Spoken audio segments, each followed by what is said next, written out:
is Felicia Wingard with Empowered WellBeing Counseling LLC, and this is starting with this evening with Felicia Wingard, a licensed clinical social worker here in Roanoke, Virginia, owner and creator of Empowered WellBeing. Felicia is trained in EMDR, and she also received her master's degree from VCU.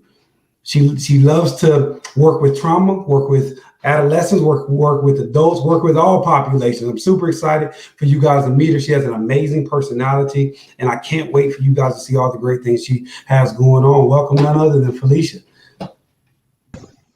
Hello. I'm doing all right. How are you? Doing well. I'm super excited to have you on and kind of jump into all things Felicia, all things Empowered WellBeing, and kind of see where we are. So tell us a little bit more about you. I gave a little bit of intro, but I know it's a lot that kind of goes into where you are. Yeah. So a little bit about me. I'm not from this area. I'm a transplant to this area. Yeah. I'm from kind of all over Virginia. And I came to Ferrum College and fell in love with this area, and left for a little while. And then recently, in the last about 3 years, have been back in this area and working in the community, connecting a lot in Franklin County, and now kind of spreading my wings to Roanoke. So it's been a good experience, good transition. I love it. You've definitely been all around, and the small world of you, because I grew up in Franklin County, and you grew in the Ferrum, so and now we've crossed paths. Felicia and I met each other, I guess, randomly. Our paths had crossed, pre-COVID, and we were planning to do some things together. And now I'm super excited to kind of work with her, on her venturing out on her own. So what has drawn you to the mental health field? Kind of take us on that journey. Ooh, okay. That's an interesting journey. So I actually started out as a chemistry major. I know, crazy, random. Wow. I wanted to study the effects of drugs on individuals. That's kind of what my goal was, kind of leading that. And then at Ferrum College, I transferred to Ferrum, and I was sitting in this meeting, and I had to write a letter to myself that they were going to mail to me once I graduated. And as I'm writing this letter, I was realizing my passion has absolutely nothing to do with this chemistry piece. Wow. That I very much have a passion of connecting to a community and supporting a community and helping a community move forward. And literally, as I'm writing this letter, I remember saying, I'm realizing that in this moment, I'm about to leave this room and go change my major. And so I did. I literally folded the letter, put it in the envelope, gave it to the lady at the front, walked out of the room, and immediately went and changed my major in 2 days. Wow. And became a social work major at Ferrum. I was part of the Bonner program, which is a community service program what used to be at Ferrum. And so I was just realizing, like, I have this passion and this connection to this community, and I want to make my community better. And how do I do that?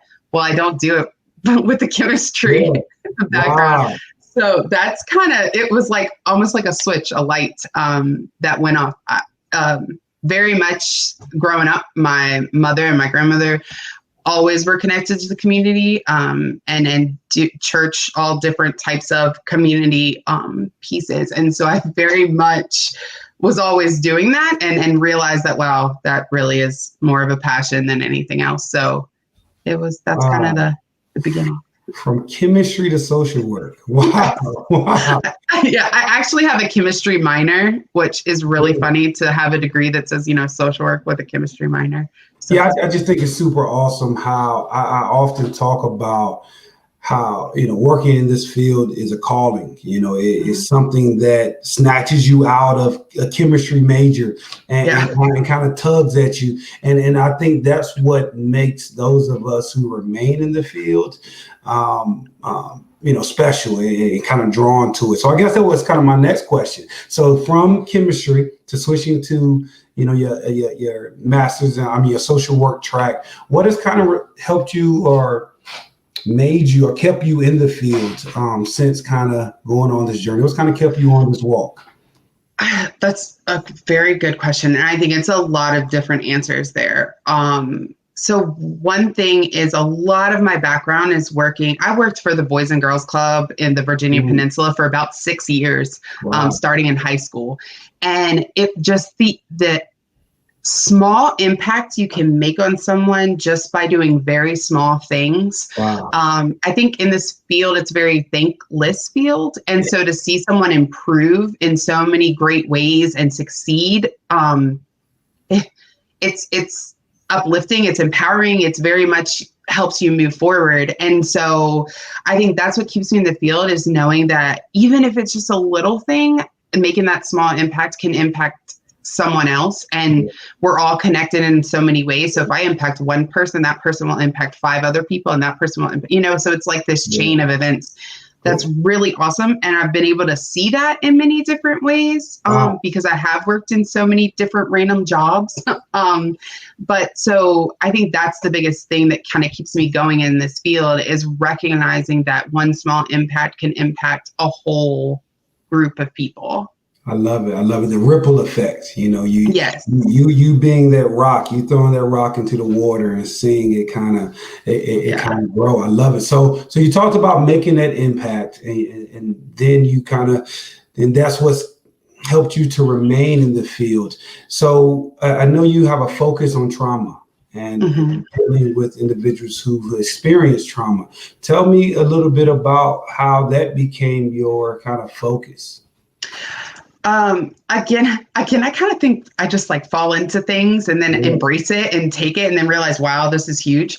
But how this kind of started, so in graduate school, well, really in undergrad, I always had a very large interest in the military population. And because I think the process and the things that they go through, and then how us as a society accepts them differently for different things, is really interesting.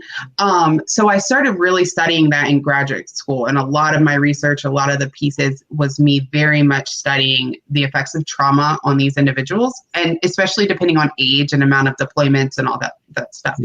So I ended up getting my internship at the Hunter Holmes McGuire VA in Richmond, Virginia.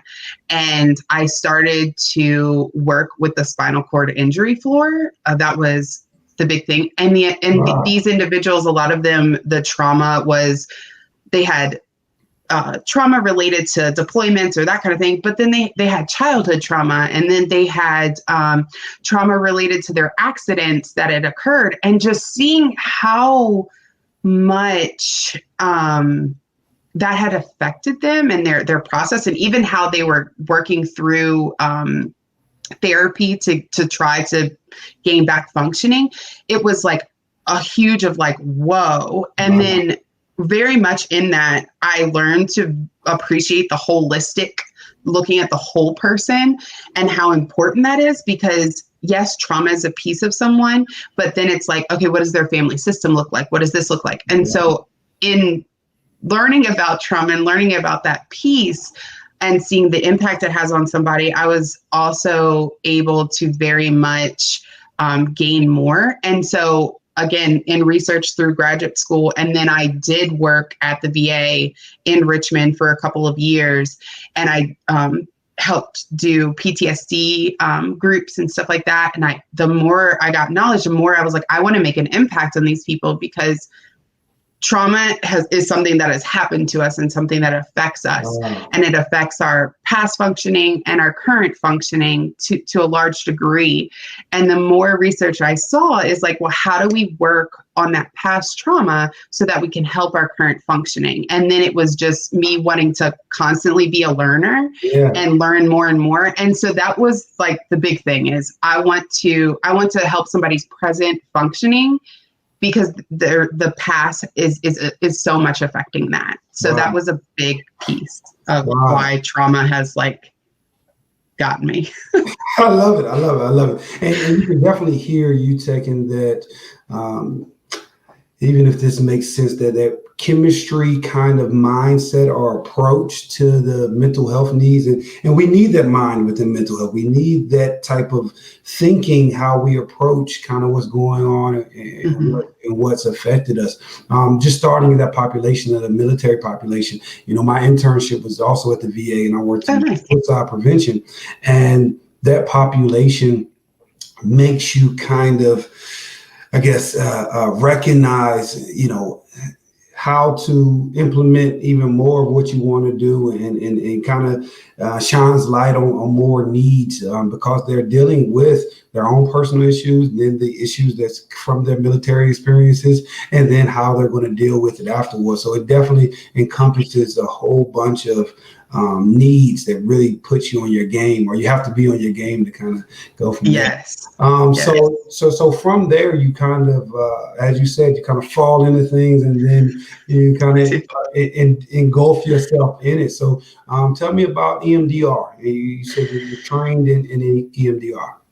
I am trained in EMDR. So the first time I had ever really heard about EMDR was when I worked at the VA, and I want to say that there's like a grant to encourage veterans to participate in EMDR. But I just, again, wanted to understand more of the process. So eventually I had heard about it so much that I was like, okay, let's really look at this. And so I did. And then I was like, oh, I'm getting trained in this. This is happening. Like this, I'm doing this. Like this is giving people results that I've been talking about and wanting to do. And I was like, we're doing it. You hear about like other types of therapies that help trauma, because not EMDR does not work for everyone. But I will say that for me, like I would never force anyone to do EMDR, but I definitely would encourage it for a lot of individuals. There are other modalities, but with EMDR, I think the cool piece is, and I'll give this analogy because I think it's one that I think makes the most sense. Yeah. But if you think about like somebody, like your own brain as a filing cabinet, right? So we have all these drawers and we have files that go in. Well, when something happens to us, that file doesn't slide in nicely and the drawer doesn't close. Like it sits crooked, right? So eventually when we have all these crooked files, we can't close the drawer. So that emotional charge thing is always there. And what EMDR does is it takes, you literally take a history and you gain different targets within the history of where different memories are pretty emotionally charged. A lot of times we like to start with the earliest memory. And what it does is it almost reorganizes the brain so that the files sit in a nice way so you can close the drawer. Now, you don't forget those things. They don't go away. In doing EMDR, I have no control over your body. You're in control the whole time, which I think is very important to mention with people who've gone through trauma. A lot of times you had a loss of control in that time. So knowing that EMDR, you're totally in control. But in reprocessing, you very much just organize those files so you can close the drawer so that emotional charge thing isn't affecting your current functioning. Wow. So that's the cool part. Like, I think EMDR is so cool because you don't lose those memories. They're still there. You're just capable of processing and functioning in the world presently in a less emotionally charged way. And I think that's a key piece for helping people understand it, is that, yes, we wish the trauma wouldn't have happened. We wish we could change it, but the reality is we can't. But that file is so much a part of who we are and who we're going to become, that if we can put it into its proper place, as you said, then we can draw strength from it. And we can be able to kind of grow through that process and recognize how it kind of made us who we are. I love it. And you talked about a few other pieces. I don't know how much you can kind of share with the process, but you said that you kind of start with the most recent memories and kind of work your way backwards. But I know EMDR involves eye movement. How is that incorporated into? So it's technical name for it is bilateral stimulation. And basically what this is we're just trying to connect the right brain to the left brain. This can be done through eye movement. So recently through telehealth, I've had to do more eye movement than anything else, just because we are using the virtual modalities or platforms. But it's literally like I take my finger, and I don't know if you can see that, but I take my finger and go back and forth, and you pay attention to my finger, and it goes back and forth. It very much mimics REM sleep. And the importance of REM sleep when we sleep is to process the day's events. If you've ever gone to sleep when you're in a negative mood and then you wake up and you're like, oh, I feel good. It's because that REM sleep worked. So I'm trying to mimic that. There's other ways to do the bilateral stimulation. I also, people call them zappers, but they just vibrate in your hands. Yeah, some people call them tappers, some people call them zappers. And I'm talking clients, like I have clients that always make fun of me because I do this motion trying to explain it. Yeah. But it's very much, it's just vibrates left, right, left, right, left, right. This can also be done with tapping. So like working with younger children, and I've never done EMDR with younger children, but a lot of times they'll just tap on your hand, on the child's hands back and forth. And that mimics the bilateral stimulation, connecting the right brain to the left brain. Wow. So a question that I've gotten since the last time, because we've had someone on the show before talking about trauma, and a question I got since then was, how do you kind of know, because, Tim Talks is really for your, your in-between viewers who kind of have dealt with some things, but are kind of functioning, you're higher functioning, go to work every day, have a family, but how can you tell if you could benefit from EMDR, or if what you're kind of facing is more of an issue than what you kind of think? So another piece of EMDR that I learned when getting trained that I didn't necessarily realize is it can really help with anybody who has negative core beliefs about themselves. So you don't have to have gone through a huge traumatic event that has affected you, right? So as people, we have small t traumas.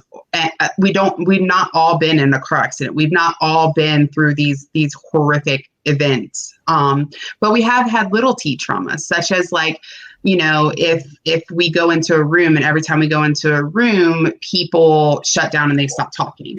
Well, over time, you kind of internalize that in a negative way, feeling as if,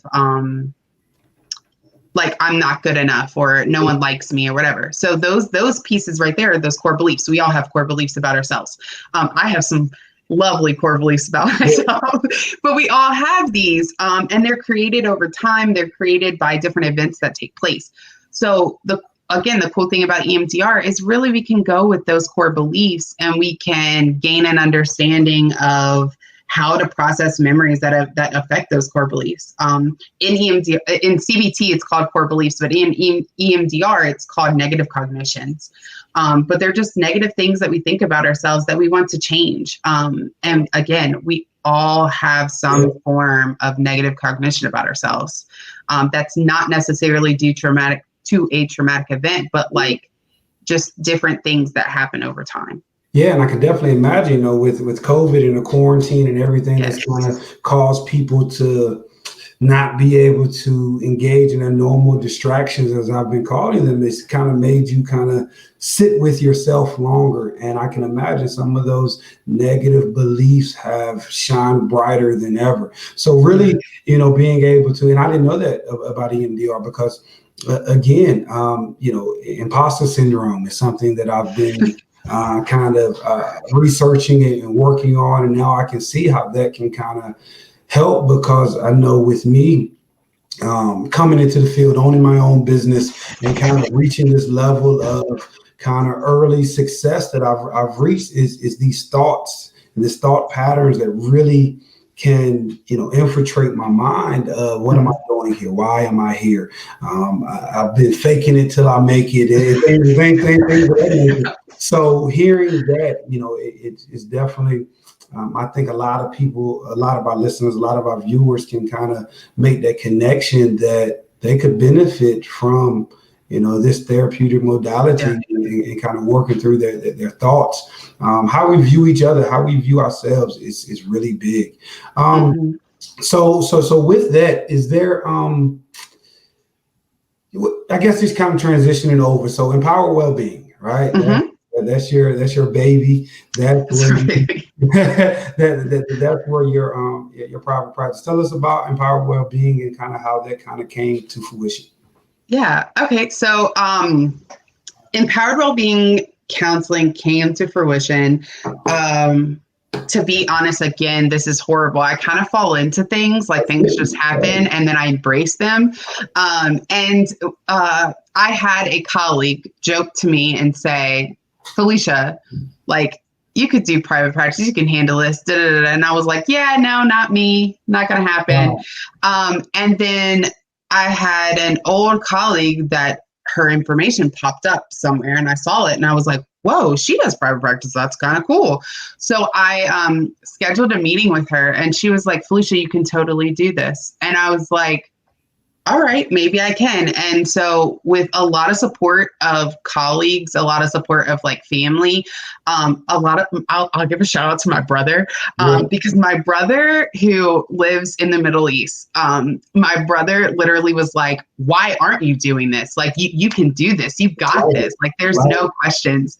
And it's interesting because from me and my brother really contacting me and pushing me a lot, Empowered Wellbeing, like the name of my company, was kind of born because, or the name of my business, whatever. But it was, he said, sit down and write down who you are and write down like what is important to you and those things and who, like, and what you want to provide to other individuals as you do this. And so, I think the biggest thing is I want to always empower people to move forward, do things for themselves and that kind of thing. I will never tell you how to live your life because I don't think that's my role at all. But I want to empower you to feel as if you can do it on your own. And so that's kind of where empowered came from, is I very much want to empower people to move forward in whatever avenue they feel or whatever avenue they're struggling with. And then well-being, again, going back to holistic, looking at that whole person and looking at the different systems that they're a part of and what that is. And that's kind of how it was all thrown together. It kind of started out as kind of a joke, and then, which is not, but it started out as a joke and then it kind of evolved. And I have some really, really awesome people in my corner who have like pushed me. So I definitely would not be here without that. So I love it. I love it. Just hearing kind of, pieces of your journey and just how, again, I think you're the epitome of calling and of you kind of getting pushed into the right position to kind of, even if you don't realize it prior to. And we've talked, off camera and separately, well, most times it's been on camera because of COVID, but we've kind of talked about your just innate ability to connect with people and the importance of, individuals. And even my mission with Tim Talks and with Good Counsel is trying to get people to see that there are individuals out here who want to support and want to help them to live better lives. Us as therapists and us as clinicians, we're not here to just, where some of the stigma and taboo is and the myths is we're here to just build your insurance, take your money, and nothing happens. There are a select few of us like yourself, and what Empowered Wellbeing is and will be is focused on actually having change and seeing progress and empowering your well-being. So I absolutely love it. And tell me about, so now you're about to, fully step into private practice and doing things of that nature. What do you think is going to be different now, or what changes with doing private practice fully? Is there anything that kind of changes for you? Sure, there's a lot that's going to change in this. I've been doing private practice 1 to 2 days a week since July of 2019, kind of just to get my feet wet, see how it feels. And the thing that I appreciated about it the most is that I very much get to support my clients in the way that I want to support my clients. And so that won't stop that very much. I think the nice part is the ability to be more available. Right now I'm really only available on Fridays and Saturdays, which makes it hard at times. So being able to be available like Monday through Saturday, because that will basically be the schedule, that will be nice. I think that'll be the biggest change in this, and switching to thing. And I think the other big change, which is kind of very much a personal change, but a better work-life balance in that, because I think, it's important as therapists to be healthy and come from a good place. And if I can't come from a good place, how am I going to support you to get there? And so I'm very excited about that on a personal level. I love it. And I think, and we've talked about this, I think it's something to be said when you fully walk into, that calling, as we talked about, and you completely engulf yourself or indulge yourself into that practice, because now your things will start to kind of open up new ideas. Because, one of my mottos is that the reason why Good Counsel and things of that nature started in Tim Talks was because the way I wanted to help, it didn't fit into a box already. And I think a lot of the things that we want to do, and just, your personality and kind of how you ended up here, it doesn't fit into the current structure of help. And I think that's also what our society and what the people viewing and the people listening need is this, we need to shake things up. We need to be able to reach people that that aren't this traditional style, that can do some different things with us, that have different approaches, different backgrounds, different kind of stories that all go into kind of the process of helping and how they want to help. And you touched on it. Self-care for you as a therapist and you being healthy. How important is that? So honest, it is very important. Other honest, I'm not amazing at it. But it really is in very important, because again, I think I think the analogy I feel that people use a lot is how can I pour into your cup if my cup is empty? And so self-care is important to constantly fill up your cup, and it can be done in so many different ways. So yes, it is very important. And I encourage clients to do it often, even if it's just stepping back for a day and kind of taking a day here and there or whatever that looks like. But I think that sometimes I personally struggle with that because I like to pour my cup into a lot of different things and not so much get it filled. So that's a great thing too, as I'm hoping to really build that for myself as well. I love it. And I know this next question, kind of makes you a little uncomfortable, but I really want you to, what sets you apart, Felicia? What is something that you feel as if when people are seeking therapy, because this is something you're going to be doing this is your life, this right. No, my social really your life too. So what sets you apart? I think, and it's funny because I was like, I know he's going to throw this question out.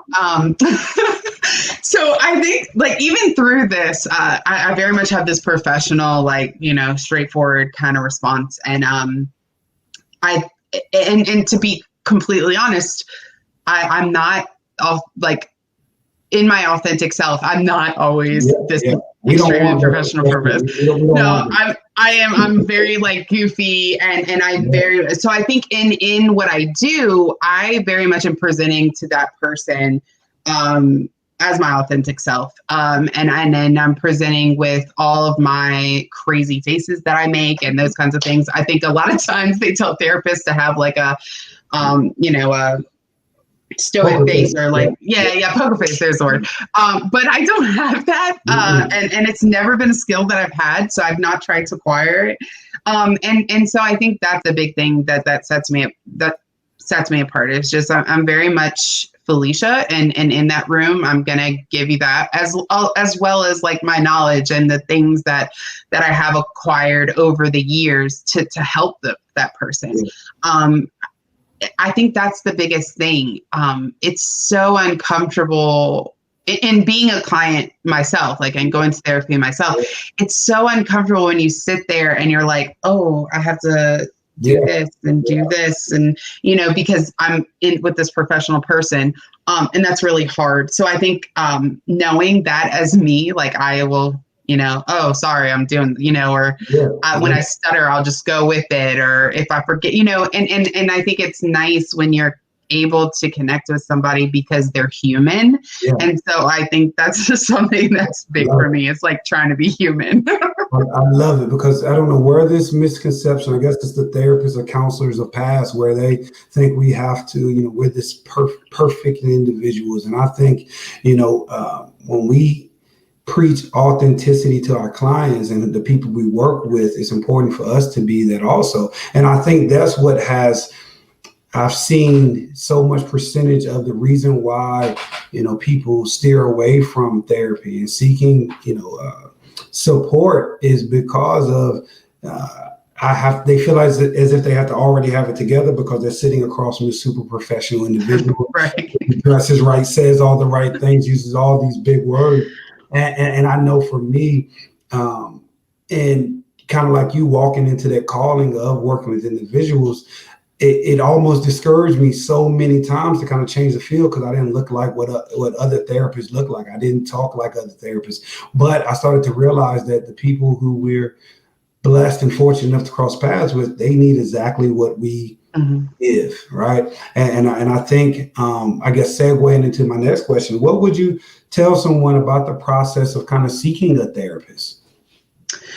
As far as, so I say this is one of the things, and I stole this from somebody, so sorry, hope it wasn't copywritten. But one of the things that I say to people all the time at the beginning is very much, you have the right as an individual to choose whatever provider you want and to choose whatever counselor you want. And so, I give this spiel, and now I can't think of it because I'm trying to give it. But I give the spiel kind of at the beginning of every therapy session of like, I talk about confidentiality. I talk about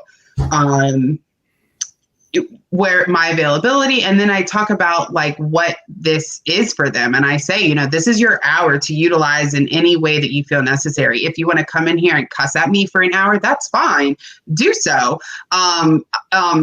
If I have a thing, I'll stop it. But otherwise, that's kind of where I am.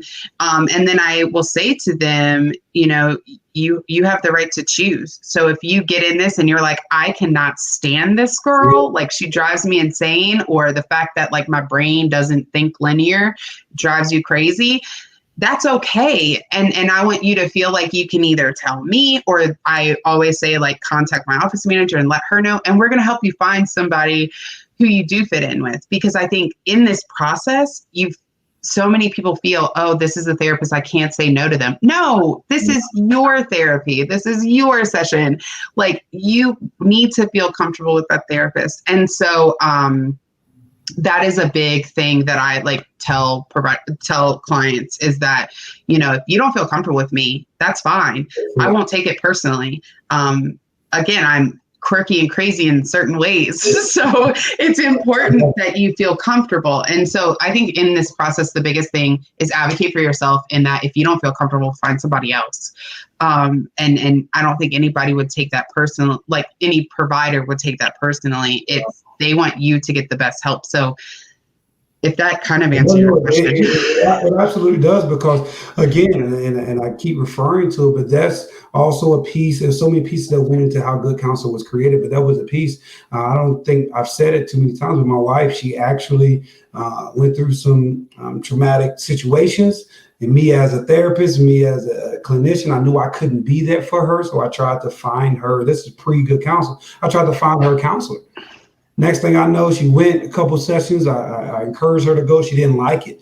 I didn't know how to, kind of get her back on track of, oh, I don't want to try that anymore. That didn't work. So that's when the council was created to help individuals kind of navigate that process and realize and get education about, look, if that one wasn't a good fit, it's the same thing with finding a spouse or a significant other, or finding a great restaurant. You continue to try, you continue to see what Yes. and that's how it kind of comes out. Yeah. And that's so real. Like, because I think people do get discouraged when you don't find the right person. But I think you made a great thing. Is like, you don't just go out, find the first person and marry them. You know, you very much like go through a process. And so unfortunately, sometimes that's necessary for therapists and for counseling. Like it's so necessary. And I definitely like, I encourage, and sometimes I'll even say at the end of the session, like, I noticed this and do you feel comfortable? If you don't, then let me help you. You know, I'm not an expert. I very much have skills, but I and this is another like statement that I make to everybody, but I always say, like, I'm not an expert. You're an expert of your own story. You're the expert. I'm just here trying to facilitate you working through this stuff. And I think it's, you know, there are other providers who maybe are stronger in some ways, and that's what you need, and that's okay. That's okay. So yeah, I think that's great. Again, totally. That's one thing that I do like about good counsel is the ability to connect people and do that in a way to keep motivating people forward. So and going through that process and being able to really see if we can make that good fit, because, you know, again, I'm a strong believer that every individual should have an access or be connected to a therapist or a counselor, or at least a coach, a life coach or something, because we bog down and give the burden of all of our issues to our family members, our spouses, or even our kids at times. And it could be as simple as giving that information to a trained professional that you can, you know, kind of let that burden go, so to speak, as opposed to putting it on everyone else and expecting for them to help. I always make the analogy that you wouldn't do that with the doctor. You know, if you broke your toe, you wouldn't call, you know, your kid, hey, I broke my toe, can you fix it? No, you would go seek professional help. And that's why I think it is. And I'm super excited. So with you, I always ask this question to everyone who kind of comes on. What do you see, what's your goal for the future of your practice and of mental health in general? Okay. So, and one thing to add to the last thing too, is you were talking about putting it on everybody else, but even like if you suppress it and keep it on yourself, and the negative impact that has on you is so large. So, you know, connecting to somebody, even if it's just like, here, take this and you deal, you know, that's okay. And people need that. So I just wanted to hit on that. I love it. That's awesome. I love it. But as far as for my practice, goals for my practice, well, right now I'm hoping to get it a jump start and full time. That's my big goal and my big focus. From there, I would love to work to connect to the community and build different programs. But I think it's one step at a time. So we'll see where that goes. Health as a whole, what I would love to see. So I have also a background in community mental health. And the thing that I would want is to some degree this, the stigma has reduced, but in certain populations it hasn't. So I would love for the ability for us to really just appreciate and embrace that we all have stuff, and whatever that stuff looks like, you know, and it's important to process it and deal with it and work through it. So I think that's a big piece that I would love for mental health to kind of navigate, and just accept that, hey, we all have stuff and that's okay. I think the other thing too would be like maybe funding to help like streamline some programs, like even crisis programs or different things. Yeah, like we need money. But for real, like there's such a need to kind of streamline and support people, because I think a lot of times, even in just finding a counselor, you get lost in the process, or you get lost in the system here and system there. And there's a lot of barriers and things you got to jump over and hoops. And I think it's like, hey, let's all come together and work together instead of like having these different systems try to function. Yeah, absolutely right. And innovation, I love it. And innovation and kind of making it more easily accessible for individuals is huge. So how can people get connected with you, with Empowered Wellbeing?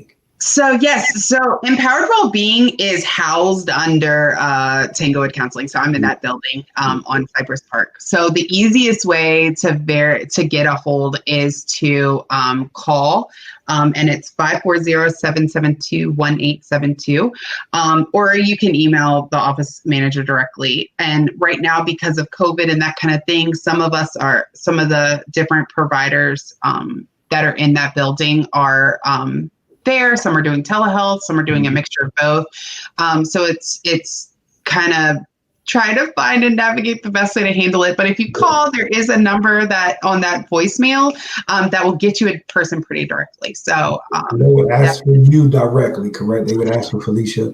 Yes. So if they want to do counseling with me, they would ask for me directly, and Angela, who's amazing, will set that up for them and send them all the information that they need, and set up an appointment and get all that kind of squared away. I love it.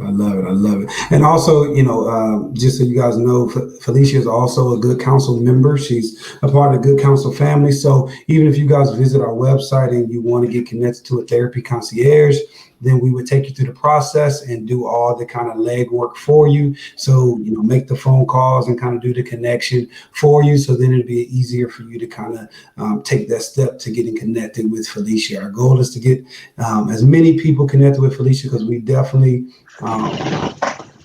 back everything that she does, and we definitely know the calling. We appreciate the calling that you kind of have. So we appreciate you. Anything you want to leave us with? That was one. No, I hope you guys have a great day. Thank you. And I appreciate you, Daniel. This was good. I love it. You have a good one. Thanks.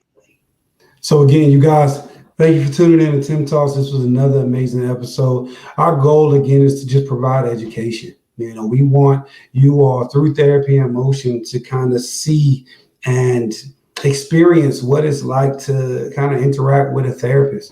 We do it in a bunch of different ways. This particular season, we're going to bring you as many individuals virtually as we can, and really just help you to get connected and become more informed about the process. Any questions you all have, please do not hesitate to email us at goodcounselroanoke@gmail.com, and we'll be sure to answer them. Any questions you have of a specific therapist, or again, visit us at wearegoodcounselor.com and kind of start the process, and we'll get connected with our therapy concierge service. Remember, we love you guys. If you have to do it, why not be great at it? Dr. Justin Hopkins, licensed clinical psychologist in Washington, D.C., and this is Tim Talks.